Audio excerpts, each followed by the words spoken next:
Charlie Cole is a hacker extraordinaire, hardware, software, intel, data dropping, whatever you need, I can get it. New and improved. It's sort of like your SMI Lite when you're on the ground. Data transmissions, drone controls, scanning. Gotcha. All you gotta do is slave it to the SMI, do a couple of calibrations, and you're good to go. Thanks, Charlie. He's the most inexperienced when it comes to high stakes, life or death situations. It's a steep learning curve being on this plane with Briggs and Grimm and, of course, Sam Fisher. Who is Andre Coben? Andre Coben pretended to kill my daughter to give someone leverage over me. Whoa. How is he even still alive? Good question. When you've got, this mix of the characters you mentioned, Sam, Grimm, and Briggs, and then you've got this kind of tech expert guy.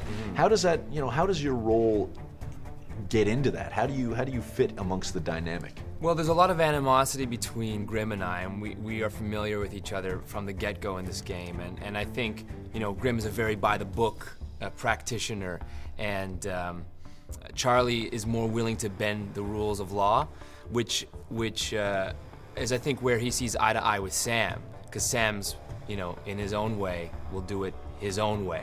And it's good from the beginning. Sam's on Charlie's team. As much as there's a lot of jokes at his expense, and he's sort of the run to the litter on the team, he's invaluable. Charlie, rustle us up some transport, would you? Somebody have blends, panel van? You got it. So talk to me a little bit about the experience of doing something like this. I mean, you're in a video game, but this is obviously very cinematic. Talk to me about how performance capture is working for you. It's super cinematic, but it's also like doing theater. I mean, you don't have anything. Like, I don't know how much you can see around here, but this is our set. It's a big carpet. It's exactly like playing in the basement when you were a kid. You are imagining everything. All of a sudden you have panels here, and you gotta challenge the animators to, like, I'm just gonna do this now, and later you're gonna have to make sure that it looks like my fingers are doing something. So you get to let your imagination run wild and just play in this sort of like empty space. It's more like theater, but most like playing in your basement as a kid. And obviously when it comes to the nitty-gritty of what Splinter Cell Blacklist is about, it's the exact opposite of playing around. When you think about, kind of the scope of this game and how feasible the threat is, how much do you attach yourself to that idea?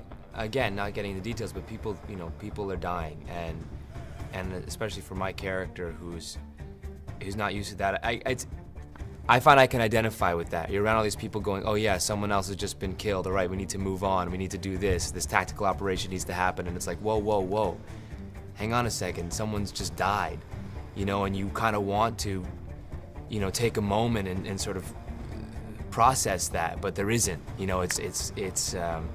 that's part and parcel of these sort of situations. The collateral damage is gonna happen.